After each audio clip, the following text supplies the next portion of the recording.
Romans 8:28 is my boo, because I've lived it. Okay, I want to move to the whole idolatry, what I've learned in real time. Like, I just got through with something. And before I say this, I'm going to say that the Lord tests us. And a lot of these tests, a couple of weeks ago, my daughter was talking about being tested by the Lord. And I forgot exactly what she asked me, but my response was, the tests aren't for him. He already knows exactly what's going to happen. He knows what you're going to do. He knows the end of everybody's story. He knows the outcome. The tests are for you to see what you've done, and then for you and the Lord to talk about it.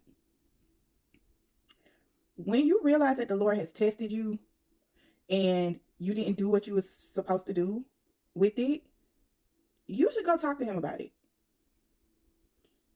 and allow him to rebuke you so that you can repent. I talked about that yesterday.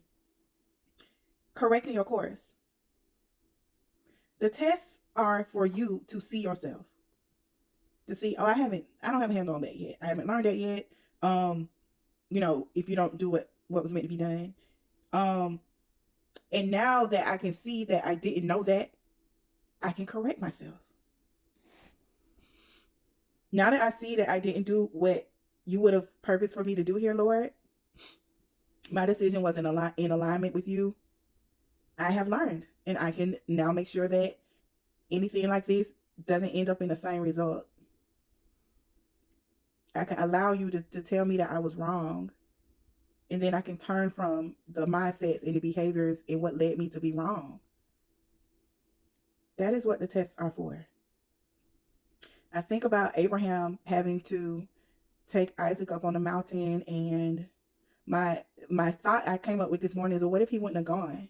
That was clearly a test. It was a test. What if he hadn't have gone to sacrifice Isaac and he decided, nope, Lord, you done gave me this child. You told me this and this was going to come from this child, and you want me to do what? I'm not doing that. What if Abraham would have lied to himself and said, you know what? I'm not doing that, Lord, but you love me, and I know what you told me at first, so I'm going to put my hands in it and not do what you asked and just do things my way and then ask you to bless it. And we do that all the time. Some of us don't even hear when the Lord is giving us instruction, though, which is an even bigger problem. We haven't set ourselves up to even hear the instruction, which means that if we had a road with 4 points on it to get to where we need to be, some of us are still on point 1 or 2 because we haven't heard the next instruction yet for the Lord to lead us to point 3. See how problematic that is? How many years do we spend stagnant? Either from not having heard the instruction or having heard it and deciding to do something different. Which brings me to assignments and callings. When you have a calling on your life to actually do something specific with your life for the body of Christ as a whole, you can't get away from that. The Lord will continue to reroute you. If you can run, but you can't hide. You can run, but the Lord's will be done. The Lord's will be done. We're talking about a sovereign God who knows what we are meant to do before we get here. So callings and assignments are different.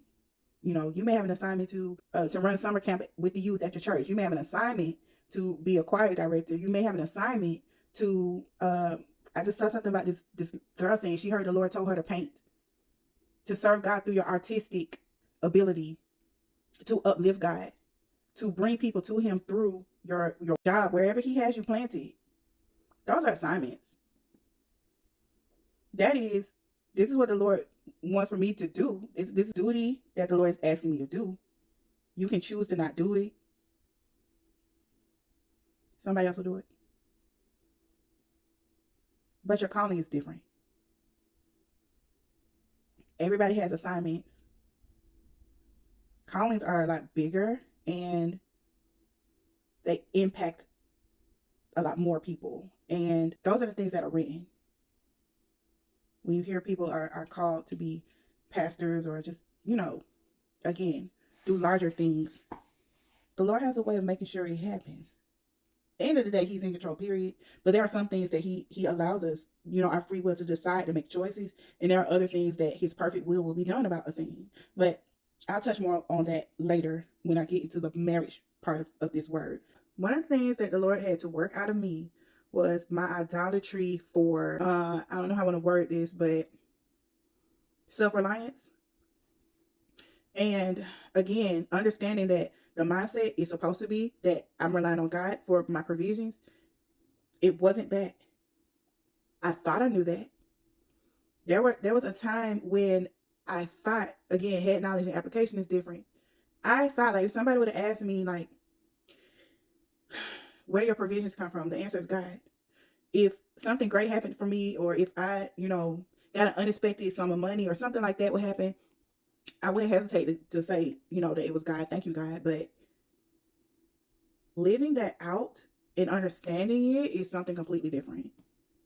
And for whatever reason, and I'm not saying everybody's going to go through this, but this is how he dealt with me. This was something that he needed me to understand and learn, was that my provisions actually come from him. And that way I could trust him. Not only just trust him, but rely on him. So, I don't like being redundant, but I am aware that everybody hasn't seen all of my videos, so I have to repeat some things to give you guys some background information.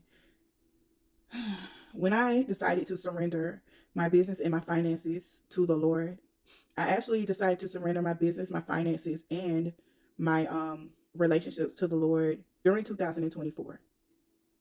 And when it comes to my business, my finances are, commingled, because one would say, my finances come through my business, but it look different ways for different people's situation. But for my situation, I actually first started businessing when I was 14, 13, 14. But throughout the next 25 years, I would have had different businesses, different endeavors that I've been involved in, different ways of making money. And it was an idol. My self-reliance to make money had become an idol, which again, I depend on what I can do rather than depending on the source of my provision. So, like, just to explain my mindset, it would be, oh, my money getting low, I'm finna go out and make something shake. Like, what can I do to solve this problem? What can I do the season before I decided to get this up to him? I had started a baking business in 2019. And by 2022, that was my income. I had resigned from my regular job and started doing that full time. To try to make a long story shorter, it was fine for a while until I got divorced, to where instead of just paying half my mortgage, half of pest control, and my own personal stuff, I have to now pay everything. My whole mortgage, my whole pest control, my energy bill, cable, internet, just all the things that come with a house, right? I'm now the provider of that. So my mindset though has always been, okay, I can get it. I can get it. I have a business. I just got to work more, which is fine. I loved my business and I loved working. I turned my hustle brain up a notch. The Lord did not want me to hustle. He wanted me to go to him. A new problem had come, and instead of me going to him to find out what he would want me to do or how he could be my solution, getting my advice for what to do at all, I went to self. And that had been my MO. So not only that, gosh, I don't want this to be so long. He had made me learn to ask for help, and which was something that I had struggled with. Which, like, the Lord just be doing stuff. The month before I even knew I was getting divorced, like, someone had come up to me, and this was like my first encounter with someone that the Lord used in a prophetic way to speak to me. She had come up the first time I remembered. Okay, there was another time, but I had forgotten all about it. I kind of brushed that time off. But anyway, this woman came up to me and she was like, I know you have your business and everything, but you need to learn how to ask for help. Out the blue, I had no reason to pay attention to this. I couldn't figure out a reason why she would be saying that to me, because everything was fine. I was only paying a very small portion of bills. I was paying for my fund. I didn't need to ask anybody for help. So what she was telling me didn't fit. But this goes to what I was saying yesterday. Like, the Lord will give you a word will speak to you something that you don't even know that you need to hear yet, because the situation haven't even come yet, but he's trying to prepare you. He does this to give you insight about what's coming up. And if you don't pay any attention, the help that he's trying to give you to prepare you is for nothing, because you weren't listening to the Lord when he was trying to speak to you. But anyway, I remembered it, but it didn't make sense to me, so I brushed it off, whatever. But like I was saying, me analyzing my own abilities, he brought me down into situations. It didn't just, it got worse, y'all, before it got better. So I could learn to not only depend on him, also to listen to what he's telling me to do, but also to know that I ain't in control of this. Like I lied to myself and think I am. I can hustle. There was 1 month that I had 16 events and I still couldn't make my ends meet at the end of the month. The Lord will do what is necessary for you to get what he needs you to get and get that idolization out of your heart. So here's the difference. The Lord ain't doing this to everybody. If your life on rogue anyway, and you haven't tried to start walking with the Lord and tried to start giving things to him and being in submission to him, he's not working this stuff out of these people. This didn't start until I started to try to be in alignment with the Lord for real. When I started taking my faith walk seriously, it's like hell busted wide open. It felt like that. And it's because the Lord creates circumstances to, okay, you want to be with me, but I have to make you that person. You want to surrender your life to me. You want to be in alignment with me.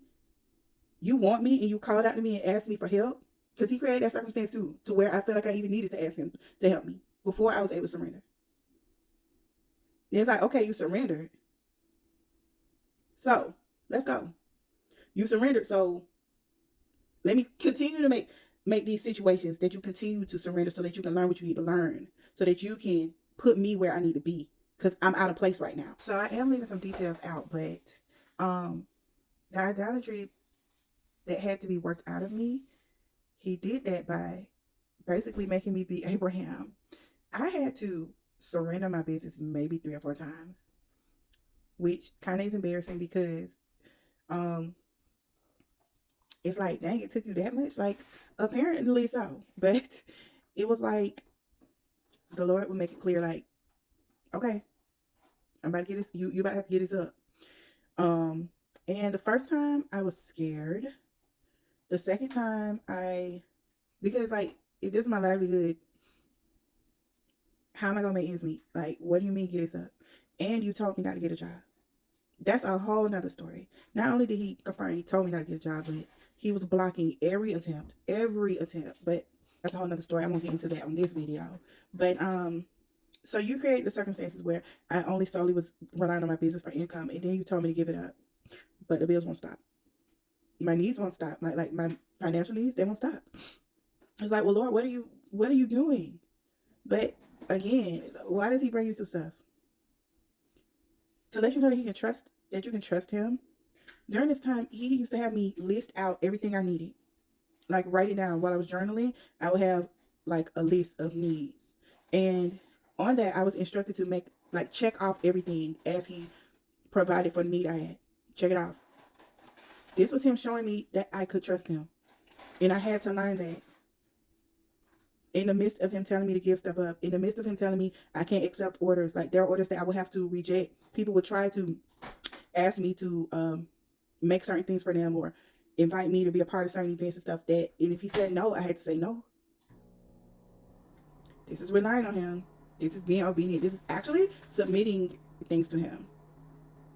Like, okay, Lord, you said this, when I'm able to work the business, it's yours. I have to move like it's yours. There was other ways that he was teaching me that I could trust him. Like, there were times where I would pray for, it's like, okay, Lord, you got me in this situation, so I need something. I would present and petition him to supply a certain need. And sometimes I would lean on my own understanding about how it would be supplied, because he did it a certain way before. But, sometimes it was like, okay, yeah, you can have whatever you want, but you don't have to ask for it this time. And just like, I keep touching on this lady with Elijah and the widow woman.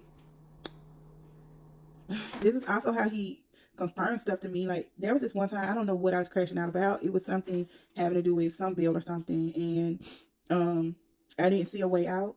I'm like, Lord, you told me you would supply all of my needs. Like deadline is here. What's up? And so I went without it for a day, and the next day he sent me to a sermon. Like I explained yesterday, I don't have to look for stuff. He sends stuff to me because I trust him to take hold of my algorithm and put things in front of me that I need to see. It was, I believe it was Pastor Mike Jr., but what I needed to hear was him talking about the Lord fixing people's hearts.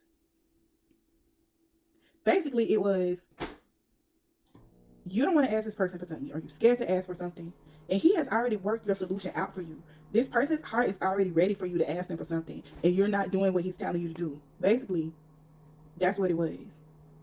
So that goes back to, again, not making the Lord a formula. Just because he worked something out a specific way before doesn't mean he's going to work it out the same way the next time. And just like he was trying to get out of me that self-reliance, I'm relying on him, and part of my self-reliance was pride of me not wanting to ask for help. He made me do it.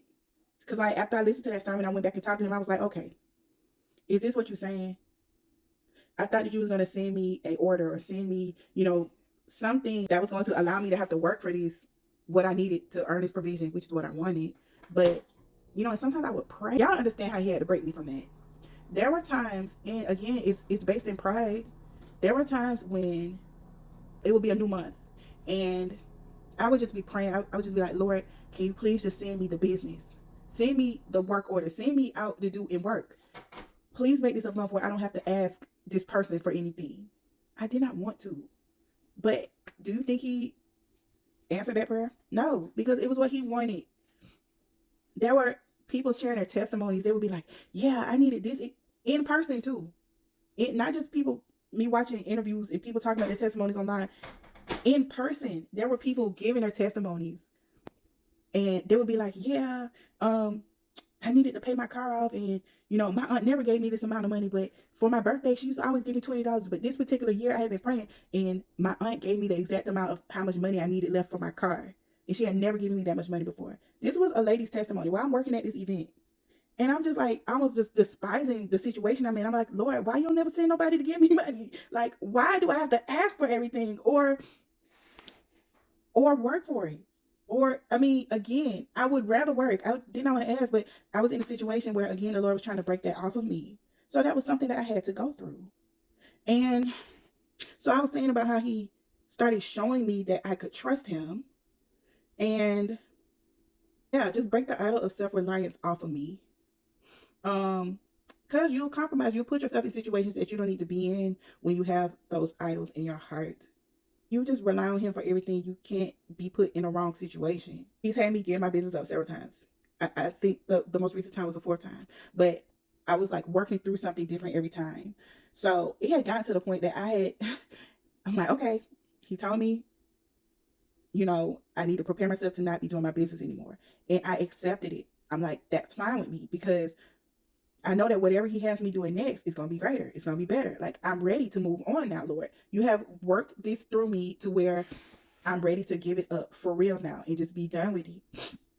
So, like, in the back of my mind, I'll be like, the last couple of times when he told me to give it up, in the back of my mind, I'm like, okay, Lord, I'm ready to give it up. Please don't make this an Abraham situation. I don't want no ram in the bush. Let me take this thing out of the mouth and kill it. I'm ready to move on.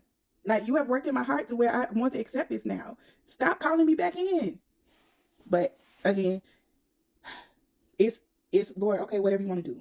But I had become a little grieved at the fact the last time where he told me. So here's what happened. I had been working basically 2 events every month for the last few months. And side note, the Lord don't want us to be slaves to debt. He does not want that for us. That's another part of trusting him. And any kind of debt. When you really understand that it's us against them, meaning like if you're in alignment with the Lord and you're trying to do things his way and you're surrendered to him, he will create circumstances that don't even make sense, that you would want to resist against. And you just need to be obedient. Because whatever he's doing, he knows what he's doing. He's going to create a situation to where you come out being the head and not the tail. So for example, if there is something that you're thinking that you need to pay, or expend a large amount of money to, child support, anything like that, and you're trying to I don't know, appease a debt or an expense of any sort, instead of allowing him to tell you what to do with it, you need to relax and let it go. Let him guide you in how to pay for it. Let him guide you in how much. Let him be the answer. If he tells you to stop paying for something, stop. Listen, y'all, again, I don't think we understand that we can trust God, who is actually in control of all things. You just make sure you heard him tell you something before you go run with it. But he does not want us to be a slave to debt and payments and making decisions based off of, I have to pay this. I have to give this. Having to spend money is swaying my decision about something. That should not exist. Ask God what you should do about it. Hear him and obey. There are things that he has told me to stop paying for that I never would have done. Ever.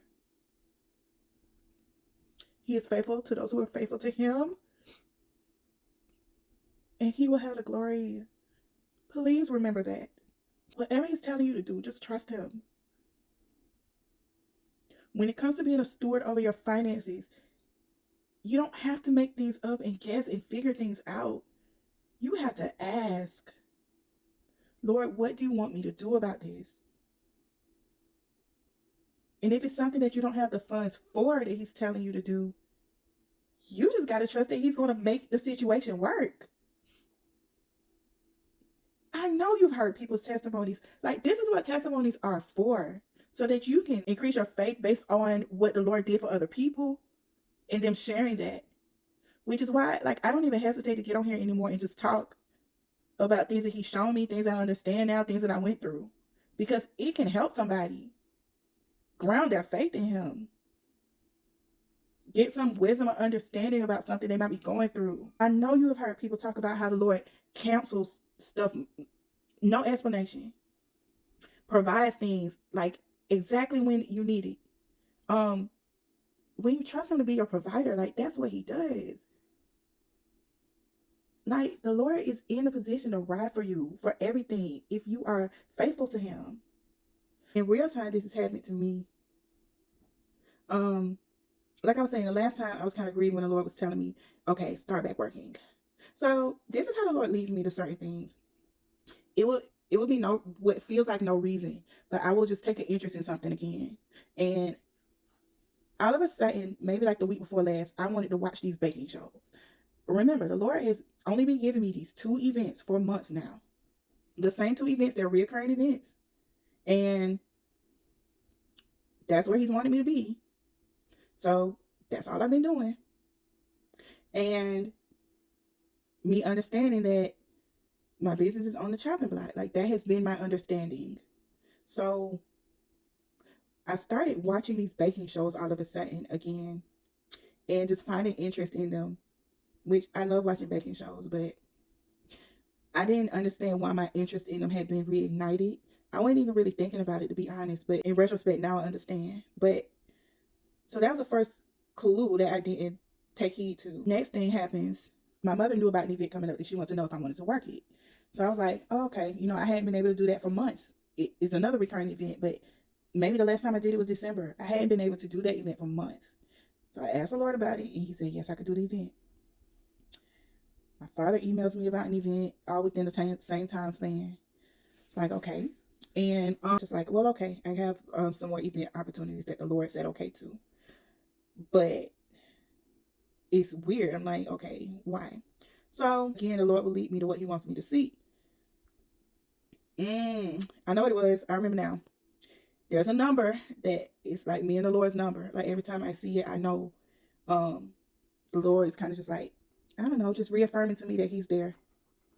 And the title of this video had the number in it. And I was like, what is going on, Lord? So of course I'm clicking it. And I just kind of blindly clicked it to see what this lady was talking about. But as she started talking, then I started talking to him. I'm like, okay, was it meant for me to listen to this? Am I supposed to be taking something from this message? And if so, what? The message was about new instructions. and about restarting something that was previously stopped. And through me talking to the Lord through it, it was confirmed that it was about my business. Basically, the instructions were that he was about to ramp my business back up. And it grieved me, y'all, because I was like, oh, Lord, I thought we were moving on. I'm ready to move on. I have learned not to complain and not to, again, not to be offended by what the Lord is asking me to do. So I accepted it. I'm like, okay, well, the Lord says that I'm going to start working more. So, okay. Within hours of him confirming to me that, yes, you're about to start working more on your business again, a message came through on my phone of a man wanting to order a cake. One of my previous customers that I haven't heard from in quite a while, again, just out of the blue, said, hey, I want to order this cake for my daughter. And we went through everything. I asked the Lord if I should accept the order. He was like, yes. So, like, the Lord is swift. A lot of times he does things like really swiftly. Like, just in case you weren't sure that was me, that was me. And he's done this with me before. So right after I got the confirmation, I got that cake order. And then within maybe a couple hours later, I checked the inbox online. And there were events in my inbox inviting me to come join in with that event. One of them has been like not existent for months. And this stuff is not coincidental, y'all. The Lord don't do coincidences, y'all. Just know that. The event that hasn't even been going on for months, all of a sudden she's like, hey, we're about to start this event again. You know, let me know if you want to come work with it. This is another example of another thing I had to trust the Lord was that he would send me stuff. Like I used to, in my hustle nature, in my self-reliance, I used to go and get work. I used to look for work. I used to look for events. I used to look for opportunities. I used to petition people. I used to advertise a lot. I used to do all of those things because I felt that helped me get the provisions. That was me relying on my own hands still. So he had taught me over time that he would send me stuff and I needed to stop doing that. So he had made me stop advertising. He like all of this stuff. Anyway, so all of a sudden that's in my inbox. And I asked Lord if I should do both events. He said yes. So the confirmation came, the order came, these events came. I'm like, okay, well, guess my business back on and popping. He did reveal something more about the business. He just want me to trust what he's doing right now and go along with it. So I am. Okay. So moving forward, just to finish this, because this has something to do with it too. Maybe like 4 days passed since all of those things, all those opportunities came to fruition. And in those few days, one of them has been postponed. I don't know when. And the other one was like, oh, oops, they have somebody else. You can't do that event. So this is how I be with God. Like, after that happened, I'm like, okay, Lord, you knew this was going to happen before you confirmed and told me yes, before it actually happened. What's up? Why did that just happen?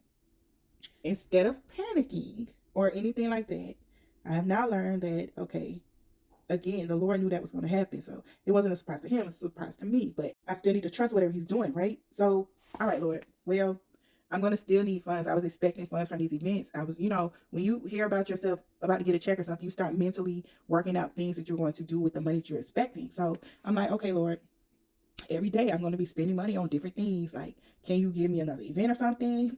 Like, you did this, so can you fix it? So that was my prayer yesterday. A few minutes passed and I get a text message on my phone, totally unexpected, from somebody asking me if I still had my bartender's license. Now, the answer is no. It was time for me to renew. I used to be a licensed bartender. It was time for me to renew, but I didn't renew it. So the person was inquiring because they're having like a adult tea party thing with the signature drink, and they wanted somebody to serve the signature drink, but the venue requires licensing. So in my mind, I'm like, okay, Lord, I just prayed for this. This just happened. Like, it's happened so many times before. Sometimes he answers my prayers immediately. So I'm like, okay, Lord, this must be from you. Keep that in mind. I'm like, okay, Lord, this must be for you. So no, I didn't renew my license, but it takes nothing for me to renew it. If this is an opportunity that you brought to me, I'm going to go online and, see about renewing it. So I had asked the girl a question, and it was taking her a long time to text me back. Well, that was purposeful. While I was waiting, I got the idea that I needed to ask the Lord about the event, because that was something I did not do. I prayed for him to give me a solution. I prayed for something from him. What seemed to be the solution came right away. So I assumed it was him. I did not ask him if it was him. I did not ask him. Again, this is me surrendering everything to him. So for everything, I'm supposed to be consulting him about it. Is this something you want me to do? I didn't do that. I moved on what looked like it was his opportunity. But before I was able to move forward on it, time had passed. By this, and I ended up asking him, okay, wait, Lord, do you even want me to do this? The answer was no. I'm so glad I asked. I'm so glad he allowed me the opportunity to check with him like I've learned how to do, but I was excited to move forward. I asked him if I was supposed to move forward on the opportunity. He said no. Within minutes after I got a confirmation that I'm not supposed to do it, the girl texted me back. And it was a no. So learn something from that too. I learned something from that. I was about to move too fast, but again, when you're living in surrender, when something is surrendered to the Lord, you want to check with him first about everything, even the things that seem like it might have been from him because it was sent to you right away. It seemed like it was him. He didn't want me to do it. So after that, after the no, I said, well, okay, Lord, well, I'm trusting you to send me something else. And he indeed did send me something else. This morning, there was a new message in my inbox for somebody else wanting me to do something for them. So all is well. Y'all, we got to trust the Lord. We got to get rid of idols. This message has been so long. I know I said I was going to be talking about some other stuff too, especially dealing with like marriage and relationships. I'm tired. I'm going to have to upload that tomorrow. I want to end this message by reiterating the amount of dependency and surrender that we're supposed to be taking when it comes to the Lord. Everything that seems like an opportunity that's from him or an answered prayer is not him. It's not meant for us. That's why you have to submit everything to the Lord. You have to do that. The Lord doesn't want us to live in service to debts. He doesn't want us to break the law either. You need to consult him about all the things that you decide to do, even and especially with your money. If you're deciding that he's the head of your finances, actually make him that. And before you make decisions that seem like they're wise or you have pressure behind, take a breath, consult him for how you're supposed to move. He will not lead you in the wrong way. This is how you actually make him the head of your life, of everything in your life. It takes trust. It takes reliance upon him. It takes for you to not be offended by him in the ways that he does things. It takes patience. It takes the faith and obedience. All of that. When the Lord sees that you have an idol in your heart, you might have to go through a series of testing and circumstances to rid them, to get them out of your heart. And a lot of the times the circumstances will be uncomfortable. But when you rely on him to pull you through it, he'll pull you through it and you'll see yourself more clearly. Like, that thing was in the way of the Lord. That thing was in the way of me doing what the Lord wants me to do. All right, y'all, that's all I got.